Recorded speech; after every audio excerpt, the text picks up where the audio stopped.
दुखियारी बूढ़ी माँ अपनी बहू को साथ ले राजा विक्रमादित्य के महल की तरफ चल पड़ती है। जब वे दोनों राजमहल के द्वार पर पहुँचे तो पहरेदार उन्हें रोक लेते हैं। तब बुढ़िया माई बोली, बेटा हम बहुत दुखियारे हैं और बड़ी आस लगाकर महाराज के पास आए हैं। हमारा उनसे मिलना बहुत जरूरी है। उन्हें कुछ देर वहाँ रुकने के लिए कहकर उनमें से एक सिपाही राजमहल के अंदर महाराज विक्रमादित्य के पास जाता है और उन्हें बताता है। राजा विक्रमादित्य बोले, उन्हें तुरंत सम्मान सहित यहाँ ले आओ। जब बुढ़िया और उसकी बहू दरबार में आए तो राजा विक्रमादित्य ने पूछा, कहो माई क्या तकलीफ है तुम्हें? तब बुढ़िया आंखों में अश्रु लिए अपने साथ बीती सारी घटना महाराज विक्रमादित्य को कह सुनाती है और कहती है, महाराज अब आप ही हमारी आखिरी उम्मीद हो, हमारी मदद कीजिए राजन। राजा विक्रमादित्य अपने राज्य में घटी इस दुखद घटना से बिल्कुल अनजान थे। बुढ़िया माँ के द्वारा जब उन्हें पता लगता है तो वो थोड़े चिंतित हो जाते हैं और कहते हैं, आप बिल्कुल भी चिंता मत कीजिए माई, आपके बेटे जहाँ कहीं भी होंगे मैं उन्हें खोज कर आप तक सही सलामत लाने की पूरी कोशिश करूँगा।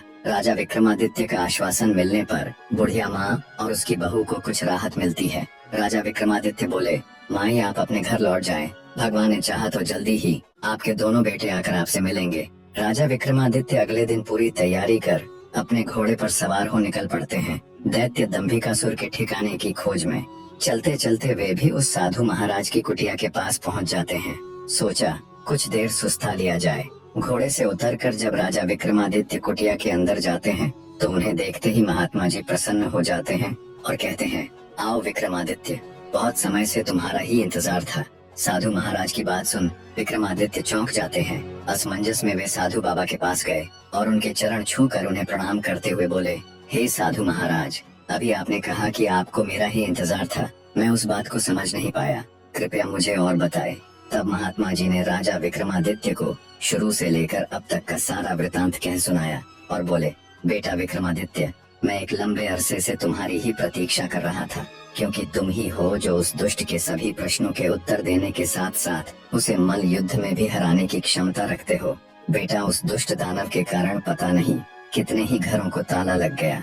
हे वीर श्रेष्ठ, तुम्हारी बुद्धि उसके कपटी प्रश्नों का उत्तर देगी और तुम्हारी वीरता उसके अहंकार को चूर चूर करेगी। तुम्हारे ही हाथों से उसका अंत लिखा है। हे वीर सम्राट, अब तुम बिना देरी किए उस दुष्ट के पास जाओ और अंत कर दो उस नीच दानव का। महात्मा जी के वचन सुनकर राजा विक्रमादित्य के नेत्रों में क्रोधाग्नि प्रज्वलित हो उठी। महात्मा जी से आशीर्वाद ले उनके बताए मार्ग से वे उस धूर्त दानव की गुफा की ओर तेजी से चल दिए। हवा से बातें करते हुए अपने घोड़े की बदौलत राजा विक्रमादित्य कुछ ही देर में दैत्य दंभिकासुर की गुफा के सामने जा पहुँचे। एक बुढ़िया माँ की आस, एक सिद्ध महात्मा का दिव्य आशीष और अनगिनत लोगों की दुआएं ले राजा विक्रमादित्य दैत्य दंभिकासुर की गुफा के बाहर पहुँच जाते हैं। अपने घोड़े से उतरकर जब राजा विक्रमादित्य दानव की गुफा के द्वार के पास गया तो वहाँ उसने लखन और महेंद्र की पत्थर की प्रतिमा देखी। गुफा के प्रवेश द्वार पर खड़ी उन दो पत्थर की मूर्तियों को देखकर राजा का हृदय विषाद से नहीं बल्कि प्रतिशोध की ज्वाला से धधक उठा। राजा विक्रमादित्य ने गुफा के मुख पर खड़े होकर ऐसी भीषण गर्जना की कि पहाड़ की चट्टानें तक कांप उठी। उठ कपटी राक्षस, तेरे अत्याचारों का हिसाब चुकता करने विक्रमादित्य आया है।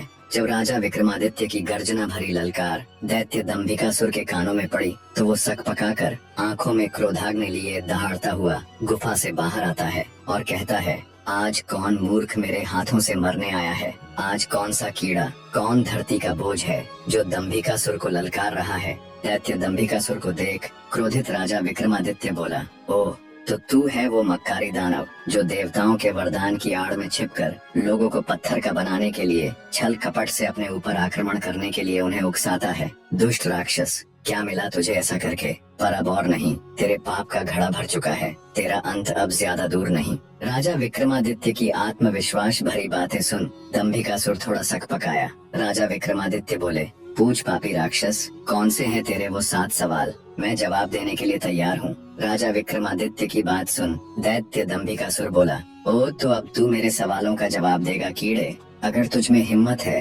तो मुझसे मुकाबला कर, तेरे जैसे कीड़े को तो मैं चुटकियों में मसल कर रख दूंगा। बड़ा आया मेरे सवालों का जवाब देने। दैत्य दंभिकासुर ऐसी ऐसी बातें करके राजा विक्रमादित्य को भी उकसाना चाहता था ताकि वे भी अपना आपा खोकर उस पर हमला करे और पत्थर के बन जाए। पर राजा विक्रमादित्य थे।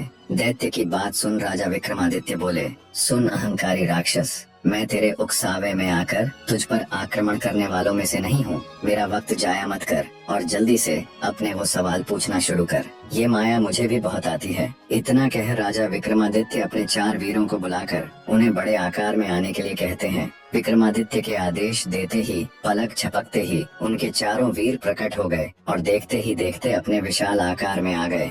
ये देख दैत्य दंभिकासुर ठिठक जाता है। जिंदगी में पहली बार उसे डर का एहसास हुआ। अगले ही पल राजा विक्रमादित्य चुटकी बजा अपने चारों वीरों को गायब कर देते हैं और दैत्य से कहते हैं, अगर मेरी ताकत और माया का छोटा सा नमूना देख लिया हो तो अब बिना वक्त बर्बाद किए अपने सवाल पूछने शुरू कर कपटी दानव।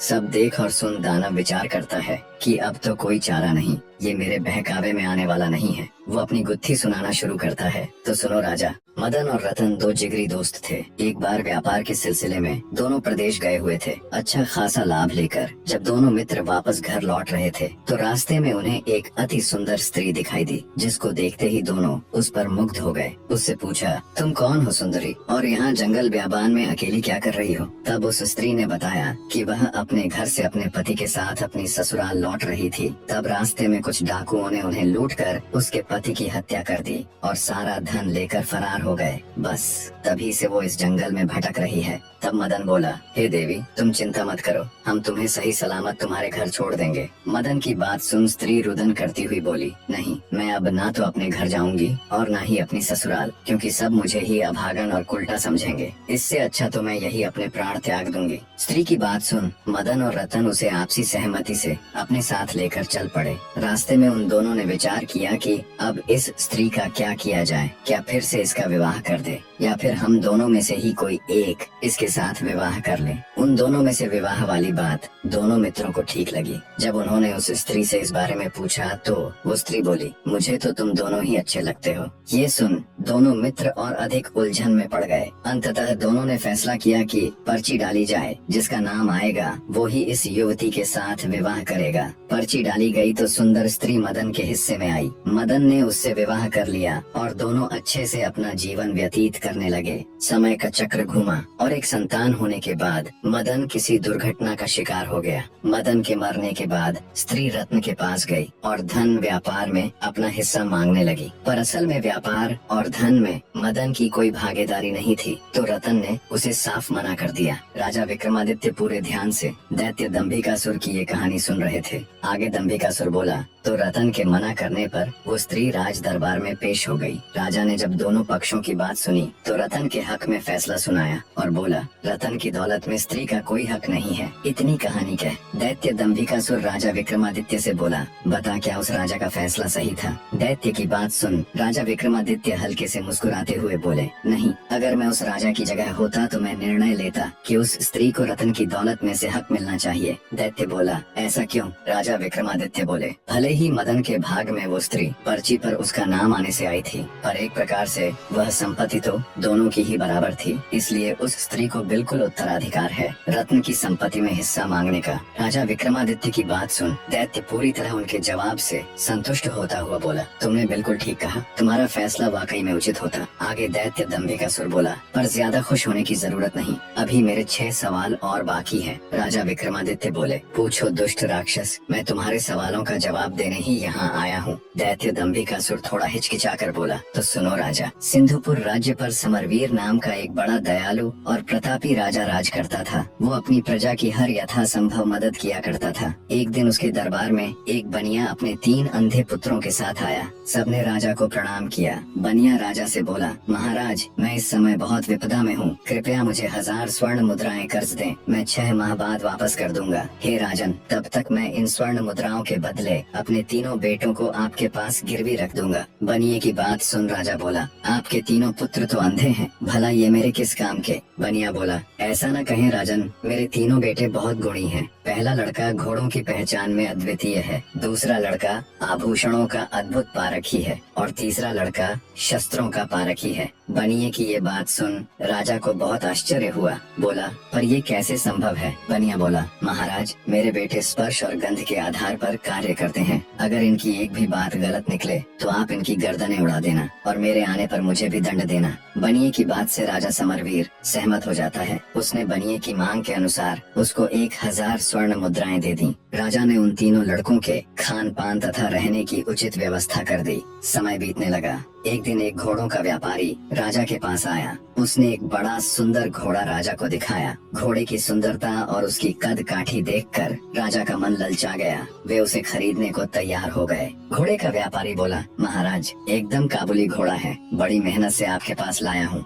इसलिए इसके दाम थोड़े ऊंचे हैं अन्नदाता। घोड़े पर आसक्त राजा ऊंचे दामों पर भी उसे खरीदने के लिए तैयार हो गया। पर फिर अचानक राजा को बनिए के अंधे लड़के का स्मरण आया। बनिया कह रहा था, उसके लड़के को घोड़ों की अद्वितीय पहचान है, क्यों न उसे भी परख लिया जाए। राजा ने तुरंत हुक्म दिया, जाओ बनिए के बड़े पुत्र को बुला कर लाओ। तुरंत उसको पेश किया गया। राजा बोला, इस घोड़े को देखकर बताओ ये कैसा है। जो आज्ञा महाराज कहे। बनिए का पुत्र टटोल कर घोड़े के पास गया और टटोलते हुए घोड़े को परखने लगा। एक अंधे को घोड़ा परखते देखकर सौदागर के साथ साथ वहाँ मौजूद हर कोई मंद मंद मुस्कुरा रहा था। भला अंधा घोड़े की क्या पहचान कर सकता है। लड़का घोड़े को सूंघने लगा तो सौदागर बोला, बस करो भाई, कहीं घोड़ा भी सूंघ कर परखा जाता है भला। पर बनिए का लड़का अपने काम में लगा रहा। वो घोड़े पर हाथ फेर फेर कर उसको जगह जगह पर सूंघता रहा। फिर कुछ देर बाद अलग हटकर खड़ा हो गया। तो कैसा है ये घोड़ा? राजा ने जब पूछा तो वो बोला, राजन, यह घोड़ा भूल कर भी न खरीदें। राजा आश्चर्य से बोला, क्यों, क्या खराबी है इसमें? राजा की बात का जवाब देते हुए लड़का बोला, महाराज, हाथ कंगन को आरसी क्या, किसी को भी घोड़े के ऊपर बैठाकर परख लें।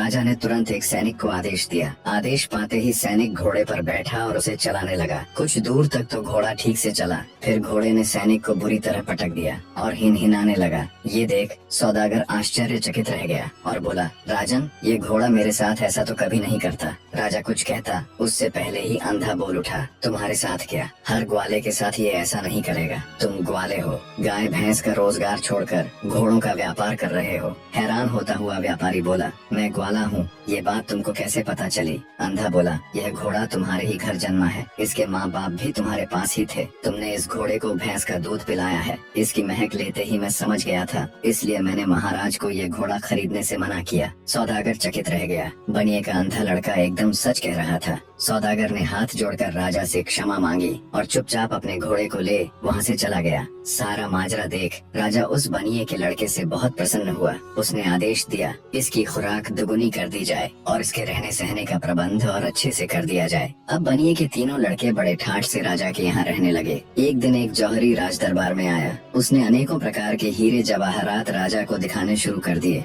जौहरी के दिखाए कुछ हीरे राजा की बहुत पसंद आए। राजा ने तुरंत अपने सैनिकों को आदेश दिया कि बनिए के दूसरे लड़के को बुलाकर लाओ। बनिए का दूसरा अंधा लड़का आया। राजा ने उसे अपनी पसंद के हीरो को परखने के लिए कहा। वह लड़का टटोल कर परखने लगा। अधिक सुंदर दिखने वाले जवाहरात उसने अलग कर दिए और राजा से बोला, महाराज, आप भूल कर अलग किए गए हीरे जवाहरातों को न ले। अंधे लड़के की बात सुन राजा बोला, क्यों, क्या कमी है इनमें? कितने सुंदर तो हैं ये। अंधा बोला, माफ करे महाराज, पर ये बहुत अशुभ है, खासकर ये लाल। महाराज, ये इतना अशुभ है कि जो कोई भी इसे खरीदता है, जिस किसी के भी पास ये जाता है, उसको बहुत बड़ा नुकसान हुआ है। या तो उनके घर में आग लग गई या फिर सब चोरी हो गया। कुछ परिवारों में तो उनके सदस्य तक मृत्यु को प्राप्त हो गए सरकार। और ये बात ये जौहरी भी अच्छे से जानता है। इतना सुनते ही जौहरी को काटो तो खून नहीं, वो तुरंत वहाँ से उठकर भागने लगा। तो मौजूद राजा के सिपाहियों ने उसे तुरंत पकड़ लिया। जौहरी हाथ जोड़कर बोला, मुझे क्षमा कर दे महाराज, मुझसे बहुत बड़ी गलती हो गई जो मैं आपके पड़ोसी राजा के कहने पर इन अशुभ रत्नों को लेकर आपके पास चला आया।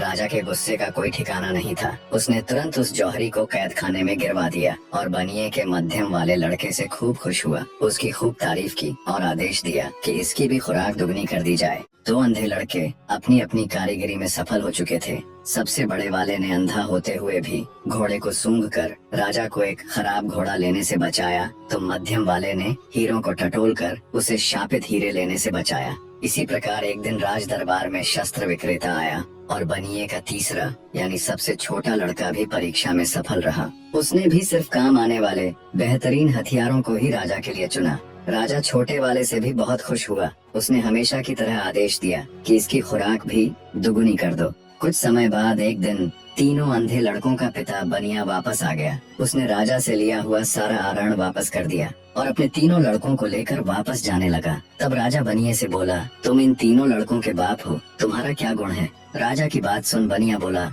मैं आदमी की पहचान कर सकता हूँ। उसकी बात सुन राजा बोला, ओह अच्छा, तो फिर बताओ हमारी पहचान क्या है। ये सुन बनिया एक बार तो झिझका, फिर राजा की आंखों में आंखें डालते हुए बोला, आप नानाबाई की औलाद हैं। कहानी को बीच में रोककर आपको बता दूं कि उस समय समाज में जाति और पेशे के आधार पर ऊंच नीच का बहुत भेदभाव होता था।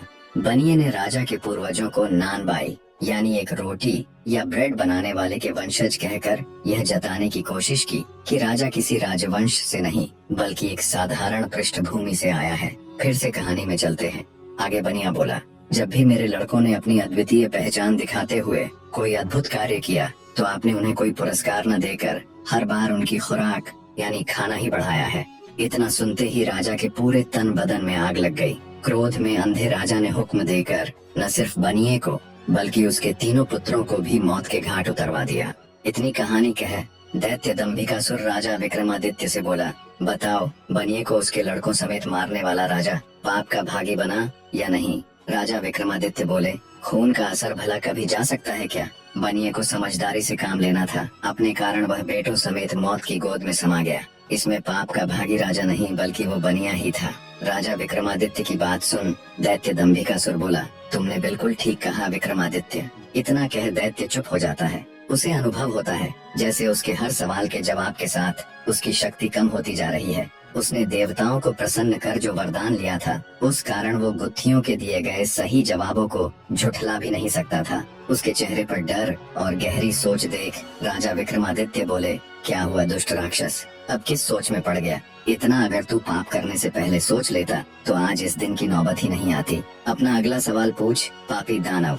राजा विक्रमादित्य की बात सुन दैत्य दंभिकासुर बोला, भूलो मत विक्रमादित्य, अभी मेरे 5 सवाल और बाकी है। तुमने अगर एक भी सवाल का सही जवाब नहीं दिया तो तुम तुरंत पत्थर के बन जाओगे। इतना कह दैत्य अपनी अगली गुत्थी कहना आरंभ करता है। तो सुनो राजा, एक इच्छाधारी नाग नागिन जंगल में मनुष्य रूप में प्रेम लाभ कर रहे थे। दोनों अपनी काम क्रीड़ा में मशगूल थे। तभी एक मृग का पीछा करते हुए एक राजा उधर आ निकला। जैसे ही उसने शिकार करने के लिए मृग का निशाना साध उस पर तीर छोड़ा तो मृग भाग निकला और राजा के द्वारा छोड़ा हुआ वो तीर सीधा मनुष्य रूपी उस नाग की छाती में जा लगा। जैसे ही वो तीर नाग को लगा, सहम कर नाग नागिन ने तीर की दिशा में देखा तो घोड़े पर बैठा हुआ राजा उन्हें दिखाई दिया जिसके हाथ में तीर कमान था। सारा माजरा समझते उन्हें देर न लगी। उधर राजा भी अपने घोड़े पर बैठा ये सब देख रहा था कि उसका तीर मृग को न लगकर एक मनुष्य के सीने में जा लगा। राजा एकदम सन्न सा बैठा रह गया। सोचा, इस घनघोर जंगल में ये आदमी और औरत कहाँ से आ गए। तीर लगने के कुछ देर बाद ही वो इच्छाधारी नाग अपनी नागिन की गोद में दम तोड़ देता है। ये देखते ही नाग के वियोग में नागिन के मुख से दर्द भरी जोरदार चीख निकली। पूरा जंगल उसकी चीख से थर्रा उठा। रोती बिलखती नारी को देख असमंजस और अपराध बोध से घिरा राजा जब अपने घोड़े से उतर उनकी तरफ चलता है तभी उसने देखा मृत्युप्रांत मनुष्य रूपी इच्छाधारी नाग अपने असली रूप में आ जाता है। ये देख राजा के पैरों नीचे से जमीन खिसक जाती है। उसे समझते देर न लगी कि ये तो इच्छाधारी नाग नागिन का जोड़ा था। अपने मरे हुए नागपति को अपने गले में टांगे नागिन जोर जोर से रुदन करती हुई भयंकर गर्जना के साथ बोली, हे पापी मनुष्य, आज जिस प्रकार मैं अपने पति के वियोग में तड़प रही हूँ, एक दिन तेरी पत्नी भी तेरे वियोग में ऐसे ही तड़पेगी। ये सुनते ही राजा का चेहरा एकदम फीका पड़ गया। वो नागिन से बोला, हे नागिन, मुझे क्षमा करे, मैंने तुम्हें नहीं देखा, मुझसे बहुत बड़ी भूल हो गई। राजा की बात सुन दहकते अंगारों से आंखें लिए मनुष्य रूपी इच्छाधारी नागिन बोली, पापी मनुष्य, भूल नहीं, अपराध किया है तूने। हत्यारा है तू मेरे पति का, जिसके लिए मैं तुझे क्षमा नहीं बल्कि मृत्यु दंड दूंगी। मैं अपने मरे हुए पति की कसम खाकर ये प्रण करती हूँ कि आज से ठीक 9 दिन बाद नाग पंचमी के दिन मैं तुम्हें दस कर अपने पति का बदला पूरा करूंगी। नागिन की बात सुनकर तो जैसे राजा का हृदय फट गया। बेचारा बेबस राजा अत्यंत भरे हृदय से राजमहल की तरफ चल पड़ता है। जब राजा राजमहल गया और रानी ने उसका उतरा हुआ चेहरा देखा तो वो भी उसे देख चिंतित हो उठी। रानी बोली, क्या हुआ महाराज, आप जब से शिकार से वापस आए हैं तब से आपका चेहरा बिल्कुल उतरा हुआ है। ऐसा क्या हुआ महाराज, मुझे बताएं। तब राजा रानी के सामने जंगल में हुई पूरी घटना कह सुनाता है। सारी बात सुन रानी भी सन्न रह गई। रानी एक पतिव्रता स्त्री थी। वो बोली, महाराज आप चिंता मत कीजिए, आपको डसने से पहले उस नागिन को मुझे मारना होगा। मेरे रहते मैं आपके ऊपर कोई भी आंच नहीं आने दूंगी। अगले दिन राजा और रानी ने बहुत सावधानी साधु महात्माओं और विद्वानों से अपनी इस समस्या को साझा किया, पर कहीं से भी उन्हें संतोषजनक हल नहीं मिला। किसी ने कुछ उत्तर दिया तो किसी ने कुछ करने को कहा। इन्हीं सब में 8 दिन गुजर जाते हैं। आज वो 9वां यानी नाग पंचमी का दिन था, जिस दिन वो नागिन राजा को डसने के लिए आने वाली थी। आज इच्छाधारी नागिन के बदले का दिन था। आज वो नागिन राजा को डस कर अपने पति की हत्या का बदला लेने वाली थी। राजमहल में तो जैसे मातम सा पसरा हुआ था।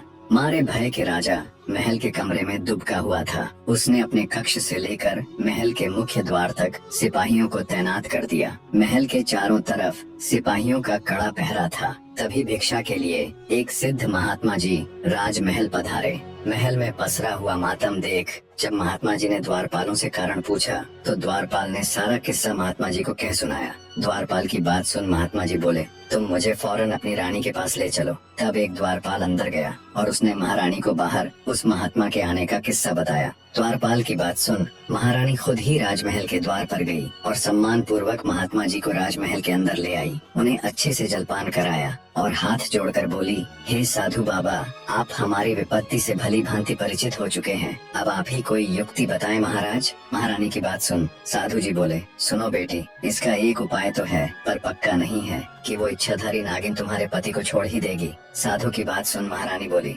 कृपया हमें बताएं साधु महाराज, वो क्या उपाय है। तब साधु बाबा ने बताना आरंभ किया। सुनो बेटी, सबसे पहले तो ये महल के चारों ओर जो इतना सख्त पहरा है इसे हटवा दो। जितने भी सिपाही राजा की सुरक्षा में तैनात है उन्हें भी वहाँ से हटा दो। साधु जी की ये बात सुन महारानी के मन में सवाल तो पैदा हुआ, पर उसने महात्मा जी को उनकी बात के मध्य टोकना उचित नहीं समझा। आगे साधु बाबा बोले, बेटी वो कोई साधारण नागिन नहीं है, बल्कि एक इच्छाधारी नागिन है जो किसी का भी रूप ले सकती है, किसी भी द्वारपाल या सिपाही का। जब वो महल के बाहर इतना कड़ा पहरा देखेगी तो अवश्य ही राजा महाराज को क्षति पहुंचाने की कोशिश करेगी। आगे साधु महाराज बोले, बेटी आज नाग पंचमी का दिन है, तुम सूर्यास्त से लेकर मध्य रात्रि तक बिल्कुल अपने पति के कक्ष के सामने बैठकर नाग देवता की पूजा करना। अब जल्दी से सिपाहियों को जंगल भेज, वहाँ से सांप के छोटे छोटे बच्चों को मंगवा लो और राजा के कक्ष से लेकर महल के मुख्य द्वार तक थोड़ी थोड़ी दूरी पर छोटे बच्चों को बैठा देना,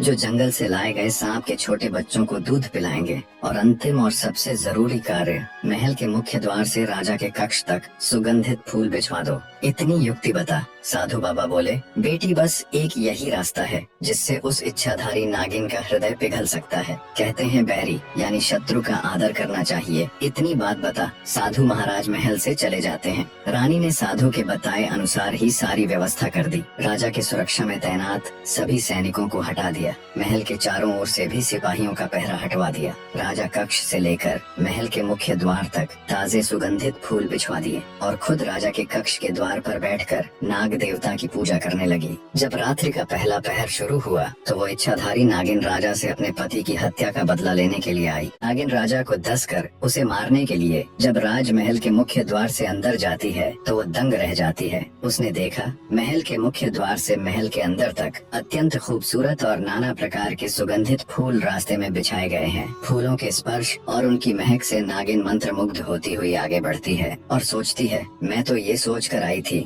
कि राजा को पहले ही उसे मारने का तय दिन बताने के कारण बहुत सख्त पहरा होगा। चप्पे चप्पे पर राजा के सैनिक शस्त्रों सहित खड़े होंगे, पर उसे तो कहीं एक भी सिपाही नजर नहीं आया। हैरानी के साथ इसी उधेड़बुन में नागिन जब थोड़ी आगे बढ़ी तो उसने देखा छोटे छोटे मासूम बच्चे अंदर जाने वाले रास्ते के दोनों तरफ बैठे हुए सांप के बच्चों को दूध पिला रहे हैं और उनके साथ खेल रहे हैं। इतना सब देख नागिन का हृदय द्रवित होने लगा। उसकी क्रूरता क्षण भर के लिए ममता में बदल गई, पर तभी उसे अपनी प्रतिज्ञा याद आती है। अपने पति की मृत्यु का दृश्य याद कर नागिन गुस्से में फुफकारती हुई आगे बढ़ी। जब वो महल के बिल्कुल अंदर राजा के कक्ष के सामने पहुंची तो देखा महारानी हाथ जोड़कर नाग देवता की पूजा में तल्लीन है। महारानी को जब नागिन के आने का एहसास हुआ तो वो हाथ जोड़कर नागिन के सामने खड़ी हो जाती है और आंखों में अश्रु लिए नागिन से कहती है, आओ नागिन देवी, आपका स्वागत है। उम्मीद है आपको यहाँ तक आने में किसी प्रकार की तकलीफ नहीं हुई होगी। हे नागिन देवी, मैं भली भांति परिचित हूँ कि आप यहाँ किस उद्देश्य से आई हैं।